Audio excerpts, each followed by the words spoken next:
What do you do at the end of the season with all of your spent crops? Do you just toss them all away? Well, I guess you could, but if you're looking into the long-term fertility of your soil and getting ready for next year's crop, there are some specific things that you can be doing even now to prepare for next year while you're doing your garden cleanup. Hi, I'm Jill with JourneyWithJill.net and the host of the Beginner's Garden Podcast. Today I'm going to show you what I do with my beans, tomatoes, corn, and squash to not only finish my garden cleanup, but also prepare for next season. Here I am in my black-eyed peas, and whether you grow black-eyed peas or green peas, bush beans or pole beans, you have a specific opportunity in these crops to be able to add fertility to your soil. Legumes in particular, any of your beans or peas, actually take nitrogen out of the air and they fix it into the soil. And this is a huge opportunity for next year's crops. Most sources agree that the nitrogen that they fix from the air is actually contained within the root system. So that's why when you're clearing out your crop, you don't want to pull out the whole crop, roots and all. What I like to do is I like to take my clippers and I will clip it at the soil level. That way I can get all of the growth out, and then I can leave the roots in the soil for the organisms to be able to utilize that root system and the space it's creating, but also for that nitrogen to remain in place for next season's crop. Now, another question you may have is, okay, what do you do after you clip those from the soil? What do you do with all of this growth? Because especially for pole beans or vining varieties like black-eyed peas, that's a lot of green growth to be able to manage. You could throw it all in your compost pile just the way it is, but what I've found is that as long as they're in big sections like this, they don't break down very quickly. So to be able to utilize them more efficiently, you want to take them and you want to clip them or hoe them into smaller sections. Then once you get them into smaller sections, you could throw them in the compost pile, and over time, over the winter, that growth will continue to be able to break down, and then you'll be able to use it in next season's crop in the form of compost. Toward the end of the season for tomatoes, you may find especially your indeterminate types will start looking scraggly and viney, and you realize it's time to pull them up. Now, I tend to keep mine in the ground longer than I should have, just because you never know when you're going to get an extra tomato in November, like I did last year. But in general, you're going to treat tomatoes a little bit differently than you do your other crops. And the main reason is because tomatoes have a tendency to carry fungi and diseases from season to season. In general, if you've had any trouble with tomato diseases like blight or verticillium rot or anything like that, you want to destroy your tomato vines and not put them in the compost pile. And the reason for that is you don't want to proliferate those diseases and keep them spreading from one season to another. Now, an exception to that is if you've had specific problems with blossom end rot. That is not a disease that's going to be carried from one season to another. Most of the time, blossom end rot has to do with your acid level or also the level of calcium in your soil. So you're good there. So whenever you get ready to clear your bed of tomatoes, destroy any tomato plants that have had any kind of disease on the plant to prepare for a little healthier garden next year. If you've grown corn this year, then the place where you grew corn presents a specific need when it comes to the nutrients in the soil. And the reason is that corn is a heavy feeder of nitrogen. So after the corn comes out, your soil is depleted of the nitrogen that most other crops desperately need to get a good harvest the next season.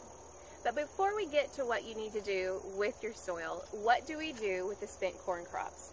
Of course, you could just take it out and throw it away. But if you want to use the corn that you had for last season, then you might prefer to be able to reuse it in the form of compost. And to be able to do that, just like the beans, you're going to want to chop them into fine pieces so that they will have the best opportunity to break down in the soil for next season. And that way they can do that in the compost bin. But if you don't have a compost bin or you don't want to go to that trouble, one thing you can do is what's called chop and drop. And that is when you take shears and you chop from the top to the bottom in smaller pieces, and then you just let it go into the soil. And then over the winter time, they will break down into the soil and add nutrients to the soil for next season. But that may not be enough when it comes to how much nitrogen next year's crop may need. So to replenish the nitrogen in the place where you had corn this season, you have several options. One option is to plant a cover crop like ryegrass or hairy vetch or clover or oats. There are all sorts of different ideas that you can find online, but you can plant those cover crops, and over the fall and winter they will add nitrogen back into the soil, and then you can either till them under or rake them under a little bit later, and then you'll be able to replenish the nitrogen that way. Or if you have access to a good amount of manure from livestock or chickens, then you can add that in the fall, and then over the winter that manure is going to break down into the soil and add that necessary nitrogen to the crop.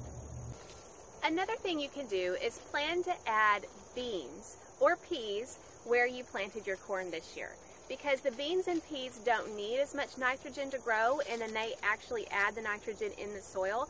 They're a good crop to follow corn for next season. Or you can do what I do, and I plant my beans and then I follow the corn where the beans go. So you could do it either way, because corn is a heavy nitrogen feeder and beans fix nitrogen in the soil. They're good crops to go back to back of one another. If you've had a good squash or zucchini season, you may wonder what to do with your spent squash and zucchini plants.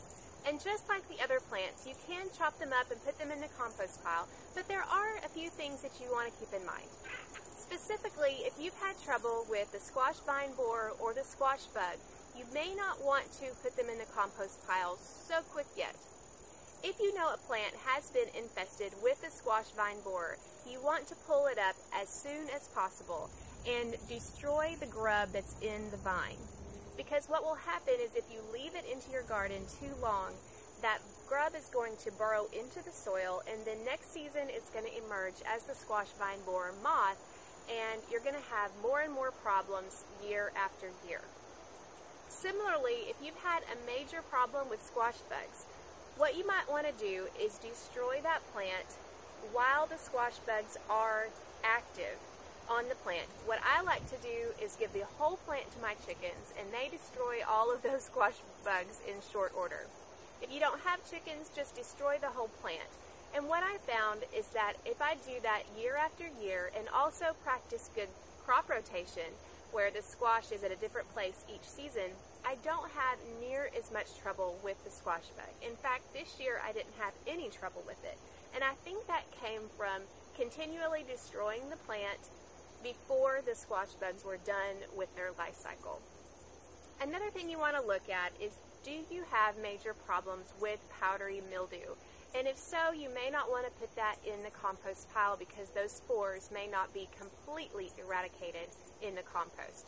But if you have a healthy squash or zucchini plant, then by all means put that in your compost pile. Allow that to go to work for you for next season.